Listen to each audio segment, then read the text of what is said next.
Expression होता क्या है? आप लोगों ने इतने जीन आइडेंटिफाई किए हैं आपने अपने ऑर्गेनिज्म के अंदर। अब हमें ये चेक करना है कि वो जो जीन है ना वो कहां कहां एक्सप्रेस होते हैं। अच्छा, जो जीन है दो तरह के होते हैं। एक होते हैं जीन जो हर जगह एक्सप्रेस होते हैं, उसे कहते हैं कॉन्स्टिट्यूटिव जीन्स। उसे क्या कहते हैं? Constitutive genes. और कुछ जीन्स ऐसे होते हैं जो सिर्फ एक खास कंडीशन के अंदर एक्सप्रेस होते हैं। कुछ जीन्स सिर्फ रूट के अंदर एक्सप्रेस होते हैं, कुछ शूट के अंदर, कुछ मेरिस्टेम टिश्यूज के अंदर, कुछ जाइलम के अंदर, कुछ फ्लोएम के अंदर। उसके अलावा किसी और जगह पे एक्सप्रेस नहीं होते। इसी तरह कुछ ऐसे जीन भी होते हैं जो सिर्फ एक खास कंडीशन के अंदर एक्सप्रेस होते हैं। फर्ज किया तो स्ट्रेस आ गया, कोई थायलीन सिग्नल आ गए, कोई अब्सिसिक एसिड आ गया, या कोई पैथोजन का अटैक हो गया, या ड्राउट अटैक हो गया, ड्राउट हो गई, या साल्ट का लेवल हाई हो गया। तो इस तरह हमारे पास जीन का जो एक्सप्रेशन का पैटर्न है वो हर डिफरेंट स्टिमुलस के अंदर डिफरेंट है। ये आपने चेक किया है कि सिस रेगुलेटरी एनालिसिस करके भी आपको पता चला कि हर जीन जो है उसके सिस रेगुलेटरी एनालिसिस डिफरेंट है, उसके अंदर ट्रांसक्रिप्शन फैक्टर बाइंडिंग साइट वो डिफरेंट है हर जीन के अंदर। अब हम ये इस लेक्चर के अंदर हम ये मैं आपको सिखाऊंगा कि जीन एक्सप्रेशन कैसे हम क्वांटिफाई कर सकते हैं, कैसे पता चल सकता है कि कौन सा जीन कहां एक्सप्रेस हुआ है। तो उसके लिए जो सबसे पहला तरीका ये है कि जो आपका जीन है ना उससे मैसेंजर आरएनए का बनना। आपका जीन है वो होता है डीएनए। डीएनए से क्या बनता है? Messenger RNA. ये देखिए जिनोम, जिनोम से आरएनए बनता है। ये तो पता है आप लोग। सर आपकी आवाज कट रही है। आवाज सही नहीं आ रही? नो सर, कट कट के आ रही है, कट कट के आ रही है। चलो मैं अपना माइक शाइक नया लेता हूँ। एक मिनट में इधर पॉज करना, मैंने एक नया माइक लिया वो लेकर आता हूँ। अच्छा, मैंने कहा कि जीन जो है उसका पहला लेवल ऑफ एक्सप्रेशन क्या है कि डीएनए से आरएनए का बनना। ठीक है, सबसे पहला जीन एक्सप्रेशन का लेवल क्या है कि डीएनए से आरएनए का बनना। जीन एक्सप्रेशन का दूसरा लेवल क्या है कि आरएनए से प्रोटीन का बनना। फिर प्रोटीन से आगे डिफरेंट एंजाइम्स बनते हैं, मेटाबॉलिज्म होता है, तो प्लांट के अंदर एक स्पेसिफिक फिनोटाइप आती है और इस तरह हमारे पास एक जीन का एक्सप्रेशन आ जाता है। अब हमने आज चेक करना है कि जीन के एक्सप्रेशन स्टडी कैसे करते हैं। ठीक है,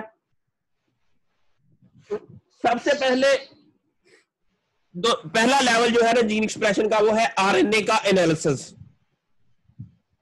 ज़ाहिर है अगर कोई हमें पता चला कि रूट के अंदर, अब हमने ये चेक करना है कि रूट, शूट, लीफ, मेरिस्टेम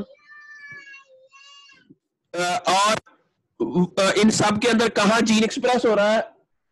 तो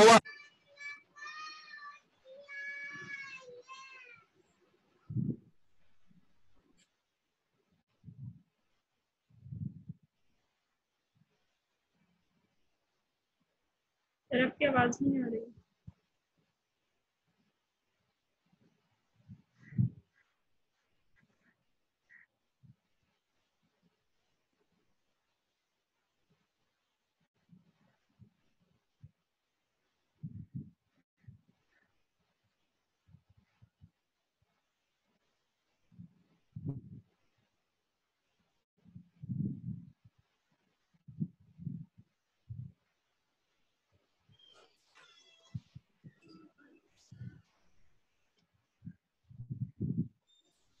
अस्सलाम वालेकुम। अच्छा, तो सबसे पहले डीएनए से आरएनए बनता है, आरएनए से प्रोटीन बनती है और प्रोटीन से फिर मेटाबॉलिज्म। ठीक है, अब हमने सबसे पहला काम ये करना है कि आरएनए का एनालिसिस करना है। आरएनए का एनालिसिस के लिए हमें सबसे पहला जो काम है ना, अच्छा ये ना, अच्छा पहले तो ये बता दूं कि अगर हमने टोटल डीएनए कंटेंट का एनालिसिस करना होता है उसे कहते हैं जीनोमिक्स। और टोटल आरएनए जो एक स्पेसिफिक टाइम के अंदर किसी स्पेसिफिक सेल के अंदर एक्सप्रेस हुए होते हैं या किसी स्पेसिफिक पार्ट ऑफ बॉडी, वो जीन जो एक्सप्रेस हुए होते हैं एक स्पेसिफिक टाइम के अंदर, वो टोटल आरएनए का एनालिसिस उसको कहते हैं ट्रांसक्रिप्टोमिक्स। ठीक है, अगर तो उसी प्रोटीन का एनालिसिस करें पूरे प्रोटीन का तो उसे हम कहते हैं प्रोटियोमिक्स।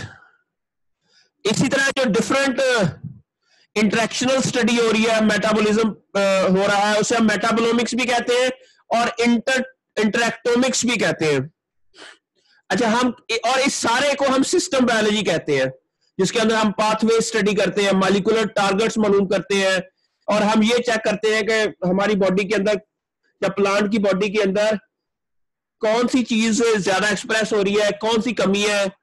इवन तो हम उस तरह की उस बॉडी को हम वो न्यूट्रिशन दें जिस तरह हमारी बॉडी, अगर हमारी बॉडी का इम्यून सिस्टम वीक है तो हम इसको भी चेक कर सकते हैं कि सारी स्टडी से कि इस बॉडी के अंदर क्या इश्यूज है।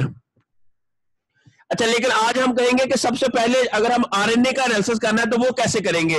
इट मींस अगर मैसेंजर आरएनए किसी भी जीन का बना हुआ है तो इट मींस वो जीन एक्सप्रेस हुआ है। अब हम सबसे पहले हम जीन एक्सप्रेशन का जो पहला लेवल है ना, वो आज स्टडी करेंगे कि अगर हमने आरएनए की स्टडी करनी है, हमने जीन एक्सप्रेस हुआ है कि नहीं आपका जो स्पेसिफिक है, तो वो हम कैसे स्टडी करेंगे। उसके लिए सबसे पहला काम जो है ना, हमने ना टोटल मैसेंजर आरएनए आइसोलेट करना है। जो साइंटिस्ट करते हैं, हम भी करते हैं तो लैब में हम क्या करते हैं कि सबसे पहले जो है ना टोटल मैसेंजर आरएनए, अच्छा जो एक्सप्रेस हुआ होता है, जितने भी जीन एक्सप्रेस हुए और फर्ज किया हम देखते हैं कि रूट के अंदर, शूट के अंदर, लीफ के अंदर, आगे डिफरेंट जगह पर कितने जीन एक्सप्रेस हुए हैं, हम वो जो है उसको आइसोलेट कर लेते हैं। वो कैसे आइसोलेट करते हैं, वो उसका मैसेंजर आरएनए आइसोलेट कर लेते हैं। अच्छा, हर मैसेंजर आरएनए के एंड के ऊपर पॉली ए टेल लगी होती है। क्या लगी होती है? Poly A tail. अच्छा वो, अच्छा अब हम क्या करते हैं कि उस टोटल मैसेंजर आरएनए को उस पॉली ए टेल के ऊपर प्राइमर डिजाइन करके तो हम रिवर्स ट्रांसक्रिप्टेज के थ्रू हर मैसेंजर आरएनए को डीएनए में कन्वर्ट कर देते हैं। अगर फर्ज किया हमारे पास उस टाइम तो 25,000 कॉपीज किसी जीन, कोई टोटल जीन एक्सप्रेशन 25,000 मॉलिक्यूल है, तो वो 25,000 डीएनए के मॉलिक्यूल बन जाएंगे। सबसे पहले क्या करना है कि हमने आरएनए आइसोलेट करना है, फिर उसको सीडीएनए में कन्वर्ट कर देना है पॉली टी के साथ। जब वो हमारे पास डबल स्टैंडर्ड, जब ये सीडीएनए बन जाएगा तो फिर हम क्या करते हैं कि उसको छोटे छोटे टुकड़ों में कन्वर्ट कर देते हैं 100 बेस पेयर के।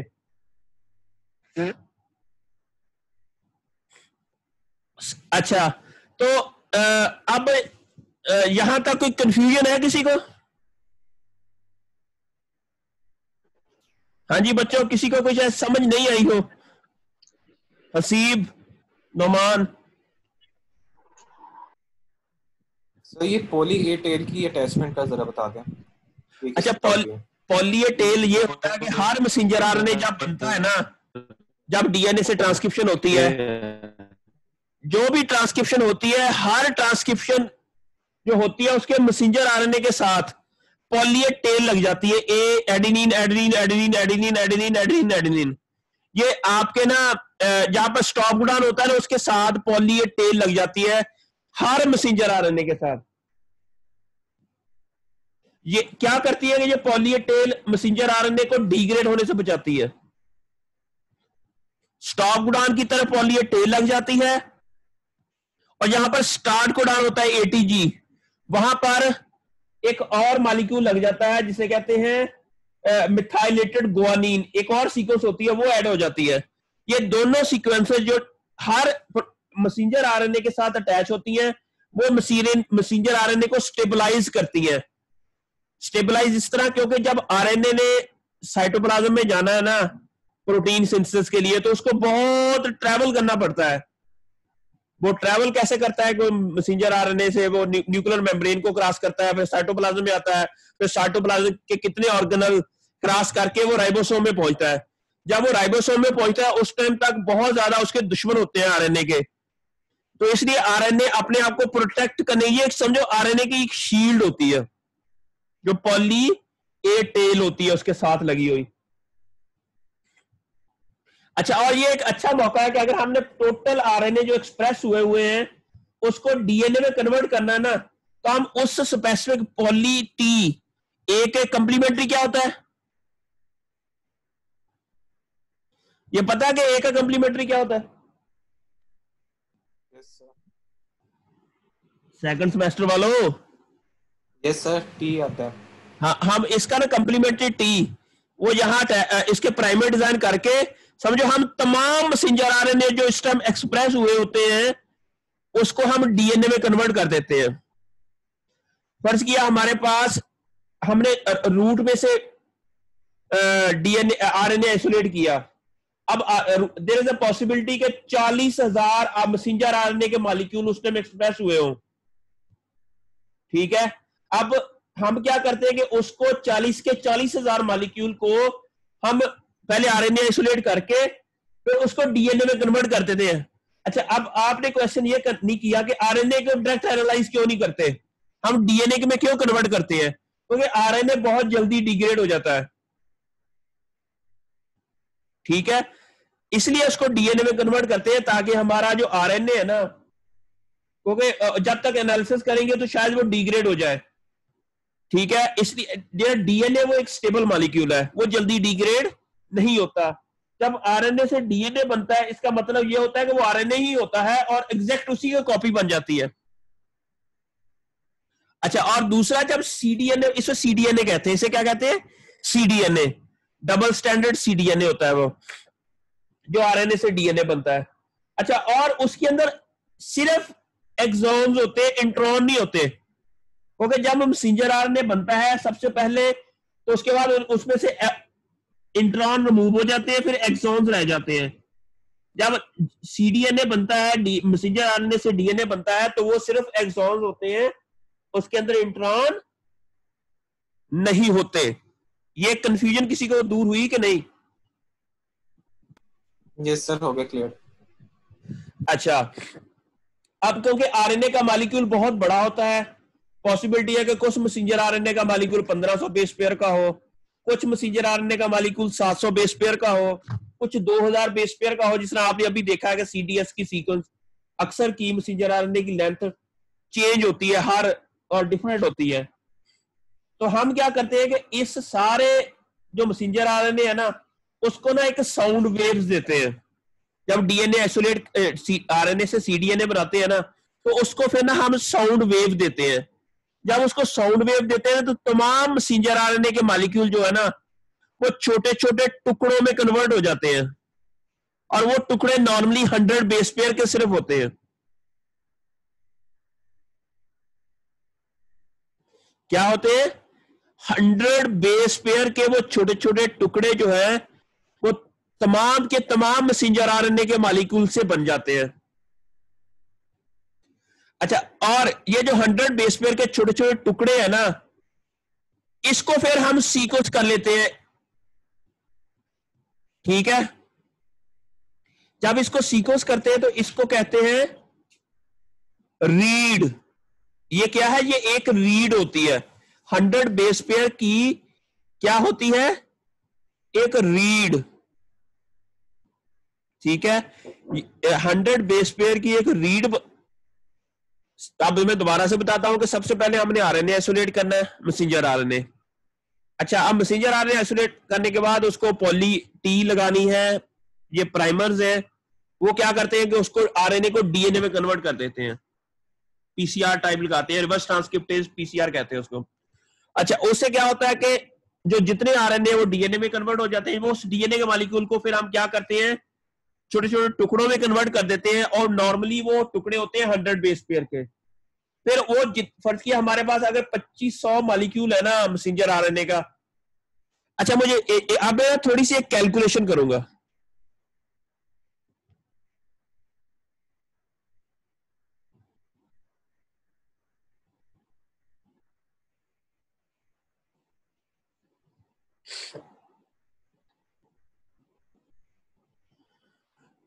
अच्छा मुझे ये बताएं,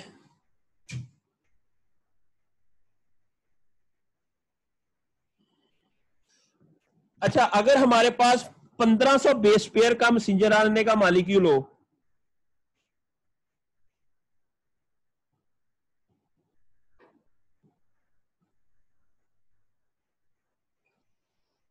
इसे 100 बेस पेयर के कितने फ्रेगमेंट बनेंगे? 15 हैं 15 सर। 15। अगर हमारे पास 700 बेस पेयर का मैसेंजर आरएनए का मॉलिक्यूल हो, इससे कितने बनेंगे? 7। 7। ठीक है। अच्छा अब मैंने कहा कि हमने यहां पर जितने भी मैसेंजर आरएनए के डिफरेंट मैसेंजर आरएनए की डिफरेंट लेंथ होगी। अगर कोई हमारे पास सिमिलरली हमारे पास अगर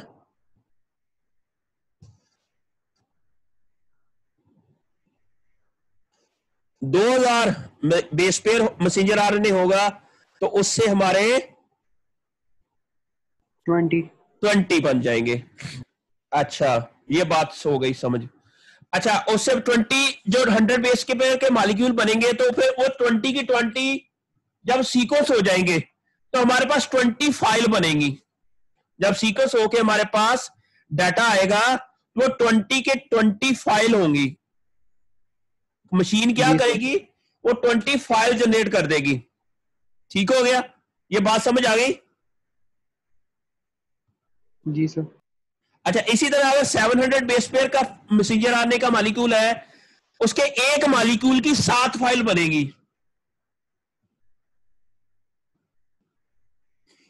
एक मैसेंजर आरएनए के मॉलिक्यूल की कितनी फाइल्स बनेंगी? 7। अगर 1500 बेस पेयर का मॉलिक्यूल है तो उसकी 15 फाइल्स बनेंगी। अच्छा अगर हमारे पास एक मैसेंजर आरएनए की 15 फाइल है तो इट मींस कितने मॉलिक्यूल होंगे मैसेंजर आरएनए के?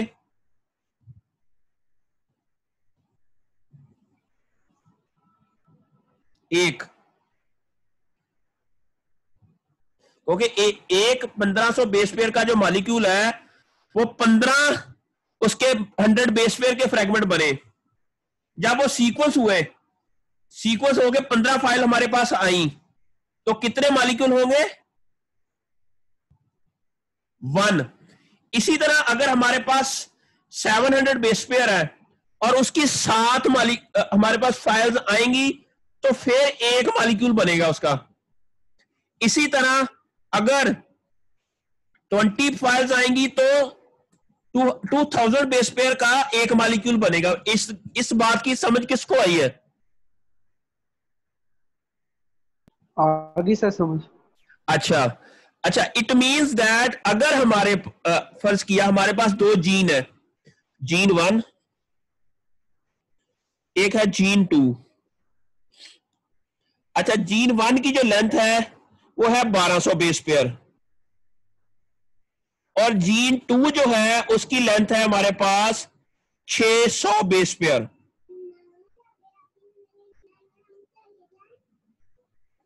अच्छा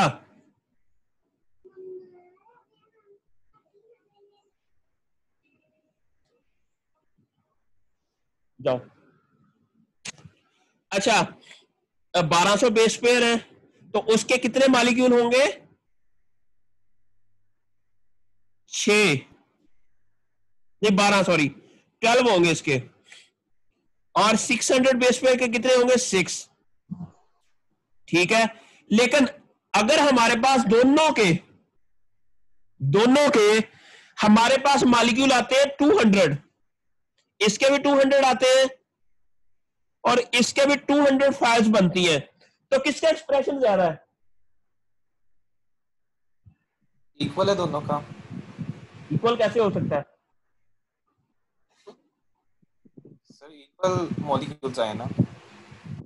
अच्छा अच्छा, इसका एक्सप्रेशन पता कितना हुआ? ये जो 200 वाला है इसका, इसको 200 डिवाइडेड बाई 12 करो, कितने मॉलिक्यूल हो गए?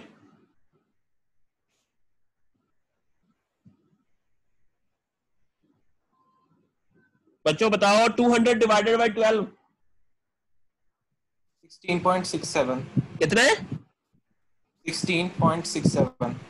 अच्छा, इसका एक्सप्रेशन हो गया 16.67 मॉलिक्यूल एक्सप्रेशन है, और इसका कितना होगा 200 डिवाइडेड बाई 6? 33.33। 33.33। किसका एक्सप्रेशन ज्यादा? जीन 2। जीन 2। मेरी बात की समझ आ गई? Yes sir. गल क्लियर हो गई कि जीन एक्सप्रेशन किसका ज्यादा है? जीन जिसके 2 बेस का। पेयर्स कम है। नहीं नहीं, जिसके बेस पेयर काम है। अगर सेम नंबर ऑफ फाइल्स बनी है दोनों की, अगर इसकी फाइल्स बनती हैं 500 और इसकी 200 बनती है, अब कैलकुलेट 500 को डिवाइडेड बाई 12। 41.67। 41.67 और उसका 200 डिवाइडेड बाई 6 तो 33। अब किसका एक्सप्रेशन आई है? जीन 1 का सर। Gene gene 1। 1। Exactly. ये मैं आपको सिर्फ ये आप लोगों को ना कहानी सुनानी थी। अब आपको ये समझ आ गई कि जीन एक्सप्रेशन होता क्या है। अच्छा, तो इसको कैलकुलेट कैसे करते हैं? मेरी बात की समझ आ गई आपको कि हम क्या करते हैं कि सबसे पहले आरएनए आइसोलेट करते हैं, उसको डीएनए में कन्वर्ट कर देते हैं रिवर्स ट्रांसक्रिप्टेज के थ्रू। फिर उस डीएनए का मॉलिक्यूल को छोटे छोटे 100 बेस पेयर के फ्रैगमेंट में कन्वर्ट कर देते हैं। जब वो कन्वर्ट होते हैं तो उतनी फाइल सीक्वेंस हो जाती है हमारी। जब वो सीक्वेंस होके हमारे पास आती है तो फिर अब हमने उनमें से एनालिसिस करना है कि हर जीन का एक्सप्रेशन कितना है। लेकिन उसके लिए हमें पता होना चाहिए कि हर जीन की लेंथ कितनी है मैसेंजर आरएनए की। जब तक आपको मैसेंजर आरएनए की लेंथ नहीं पता होगी, आपको पता नहीं लगेगा इसका एक्सप्रेशन कितना है या कितना दो जीन्स को आपस में कंपेयर करना है। until unless you cannot do that। यहां तक कोई कहानी अगर आपको समझ आई है तो मुझे बता दे ताकि आगे चले।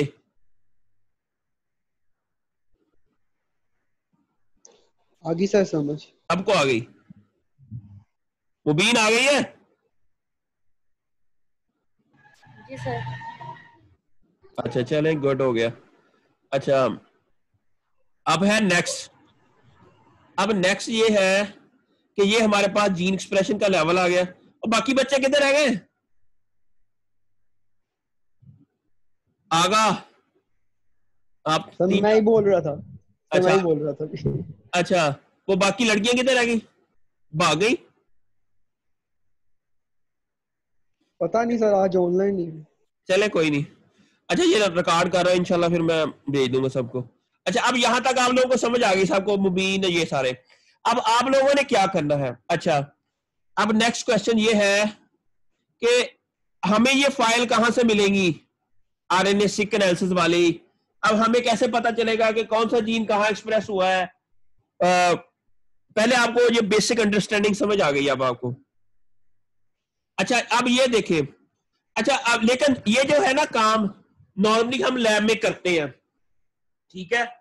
ये लैब के काम है कि सबसे पहले आरएनए आइसोलेट किया, फिर हम क्या करते हैं कि उसको डीएनए में कन्वर्ट करके फिर हम कोरिया भेज देते हैं या उसको जर्मनी भेज देते हैं या अमेरिका भेज देते हैं। तो वो हमें छोटे छोटे टुकड़ों को सीक्वेंस करके भेज देते हैं। पाकिस्तान में क्योंकि लम्स के अंदर कुछ फैसिलिटी है ये सीक्वेंसिंग करने की और निपजी में, लेकिन यहां से हमें कॉस्टली पड़ता है तो इसलिए हम बाहर भेज देते हैं।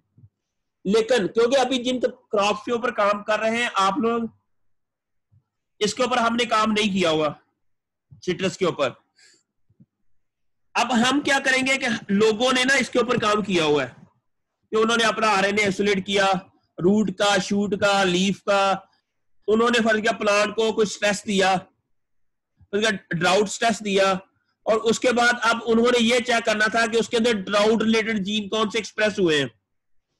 अब बाकी पूरे का पूरा जीन एक्सप्रेशन का डाटा उनके पास पड़ा था, वो उन्होंने क्या किया, उनको एक ऑनलाइन वेबसाइट है जिसे कहते हैं एनसीबीआई, वो वहां सबमिट करवा दिया। वो ओरिजिनल डाटा है, जीन एक्सप्रेशन का डाटा। अब हम क्या करेंगे कि वो डाटा डाउनलोड करेंगे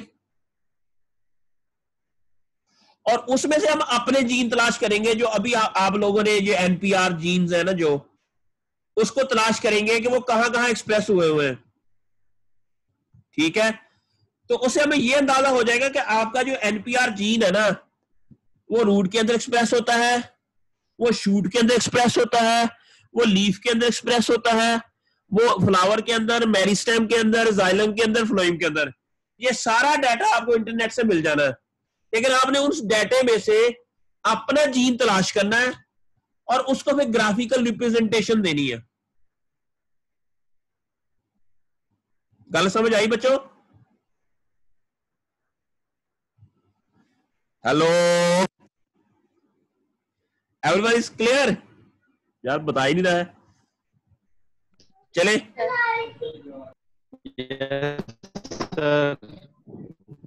अच्छा चले। अच्छा, अब हमने क्या करना है नेक्स्ट ये है कि हमारे पास ये आ गया। अच्छा, नॉर्मली जो लोग क्या करते हैं कि जब आरएनए आइसोलेट करते हैं ना, उसकी क्वालिटी चेक करते हैं कि हमारा आरएनए सही आइसोलेट हुआ है कि नहीं। वो मशीन्स है, वो हमें बता देती हैं कि आपका आरएनए डिग्रेडेड नहीं है, वो सारी क्वालिटी बता देती है। फिर जब हम उसको डीएनए में कन्वर्ट करते हैं, तब भी हम उसकी क्वालिटी चेक करते हैं कि वाकई डीएनए वो एक पैरामीटर्स है। ज़ारा कोई भी काम करने से पहले हमें पता होना चाहिए कि जो काम कर रहे हैं वो हम सही कर रहे हैं कि गलत कर रहे हैं। जब वो हमारे एक स्टैंडर्ड है, फर्स्ट आप शौकत खानम से टेस्ट क्यों करवाते हो? कोई भी आपने एनालिसिस कराना हो, यार शौकत खानम की लेबोरेटरी अच्छी है क्योंकि उन्होंने अपने एक स्टैंडर्ड मेंटेन किए हुए हैं। उनको पता है कि हमारा हर टेस्ट ऑथेंटिक है। जिस तरह मैंने अभी कहा है कि हम आरएनए आइसोलेट करने से पहले उसकी क्वालिटी चेक करते हैं, वो भी अपना हर काम करने से पहले वो अपने हर मशीन की क्वालिटी चेक करते हैं। जब एट द एंड रिजल्ट आता है, वो रिजल्ट ऑथेंटिक होता है। इसी तरह जब आपने ये एक्सपेरिमेंट भी करना है, आपने प्लांट्स में से आरएनए आइसोलेट करना है, फिर प्लांट का आरएनए को डीएनए में कन्वर्ट करना है, वो सारी लेबोरेटरी के अंदर वो सारी हमारे पास मशीन्स हैं जो हमें बताती है कि इसकी क्वालिटी क्या है। अच्छा, जब सीक्वेंस होके आ जाती है, फिर ऑनलाइन बायोइन्फॉर्मेटिक्स टूल है, वो हमें ये बताते हैं कि आपकी जो सीक्वेंस हुई है ये क्वालिटी है या नहीं है। मशीन ने इतनी कोई गड़बड़ कर दी या आपका सीक्वेंस सही हुआ है कि नहीं, उसके लिए भी कुछ क्वालिटी पैरामीटर्स है। सबसे पहले हम अपने उस जो रीड्स आई होती है, ये जो 100 बेस पेयर की रीड्स आई होती है, उसको पहले चेक करते हैं कि ये इसकी क्वालिटी ठीक है या नहीं। ये अभी मैं आपको नहीं बताऊंगा कि वो कैसे चेक करते हैं, क्योंकि इसके लिए थोड़ा सा एडवांस नॉलेज चाहिए, लेकिन आपको ये पता होना चाहिए कि ये चेक करते हैं। अच्छा, चेक करने के बाद जब 100 बेस पेयर के फ्रेगमेंट चेक होते हैं, तो अब ये देखिए हमारे पास ये हमारे पास मैसेंजर आरएनए था, फ्रेगमेंट किए, मशीन में डाले। अब हमारे पास शॉर्ट सीक्वेंस लीड्स आ गई। यहां पर बात क्लियर हुई आपको?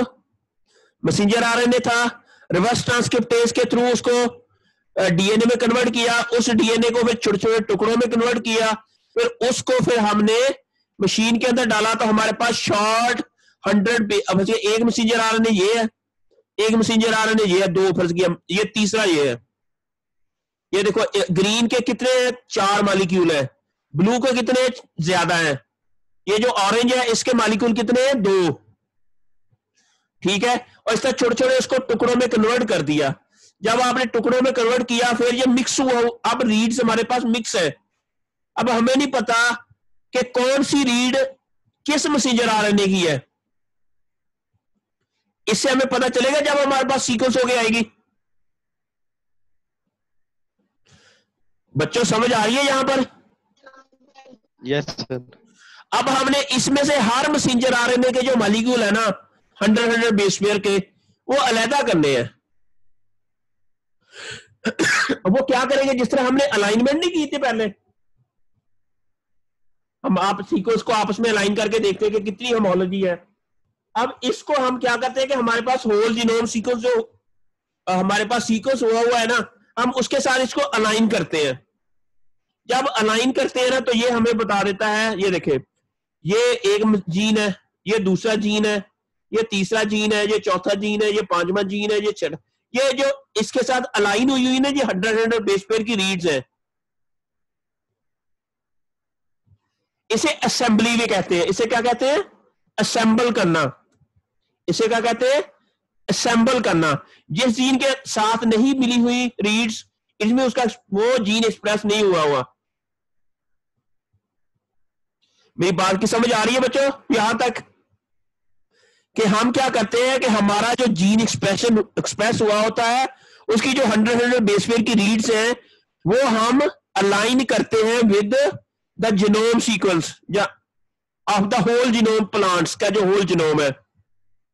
जब उसके साथ वो अलाइन होता है तो वो फिर हमें रीड्स को काउंट करता है, हर जीन की रीड को काउंट करता है। फर्ज किया अगर एक जीन की रीड जो है, इस जीन की, जीन 1 की, मैंने पहले जिस तरह बताया था कि अगर वो 500 रीड्स हैं तो उसको हम क्या करेंगे कि उसकी नंबर ऑफ जो मॉलिक्यूल्स है उसके से डिवाइड करेंगे तो वो जीन एक्सप्रेशन आ जाएगा। एक तो ये तरीका है जीन एक्सप्रेशन मालूम करने का, ठीक है, लेकिन ये कोई ऑथेंटिक तरीका नहीं है। ये कोई बहुत ज्यादा ऑथेंटिक तरीका नहीं है, क्योंकि इसके अंदर जीन एक्सप्रेशन सही तरीके से कैलकुलेट नहीं होता। सम टाइम इसके अंदर वो फॉल्ट आ जाते हैं, क्योंकि इतना बड़ा डाटा होता है और उस डाटे को एनालाइज करना। आप हिसाब लगा लें बच्चों, अगर हमारे पास फर्ज किया 25,000, अब ये देखें इन तीनों को, अब ये कितने, ये 1500 बेस पेयर है, ये 700 बेस पेयर है, ये 2000 बेस पेयर है। फिर एक जीन है उसका 1200 बेस पेयर लेंथ है, एक की 600 है। अब इन पांचों को जमा करो तो कितने बनते हैं टोटल बेस पेयर? 6000 सर। 2000 15 15 से 300, हाँ 6200 बनते हैं। अब इसको, ये कितने टोटल? 5 है, इसको 5 में डिवाइड करो।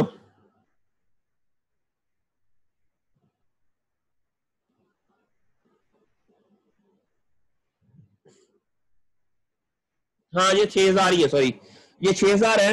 6000 को 5 पे डिवाइड करो, कितना बना? 1200। नहीं, कितना? 1200? Yes sir. हाँ 1200 ठीक है। It mean on an average, अगर हम एवरेज निकालें, एक मैसेंजर आरएनए की लेंथ जो है वो 1200 है, अगर हम एवरेज निकालें सबका। अगर हम कहें कि 1200 एक मैसेंजर आरएनए की लेंथ है, तो इसको मल्टीप्लाई करें, फर्ज किया हमारे पास कोई 25,000 जीन एक्सप्रेस हुए हैं, इसको मल्टीप्लाई करो।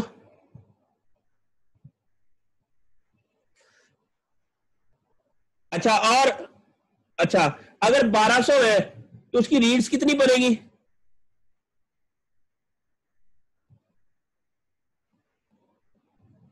बारह।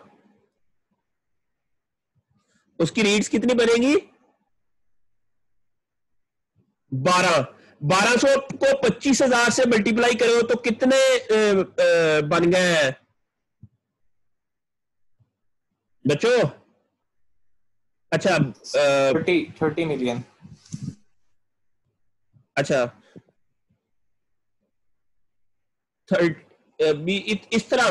अच्छा इट मींस हमारे पास इतनी ज्यादा रीड्स आती हैं। मेरी बात की समझ आ गई? टोटल रीड्स हमारे पास कितनी आएंगी? वो इतनी ज्यादा होंगी। नॉर्मली वो मिलियंस में आती है, पर क्या 15 लाख आ गई। इट मींस हमारे पास रीड्स 1.5 मिलियन हो गई, फर्ज किया, या 2500 मिलियन। अच्छा अब हमारे पास अगर हमारे पास कोई, अच्छा, इट मींस हर इसको हम 100 से और मल्टीप्लाई कर दो,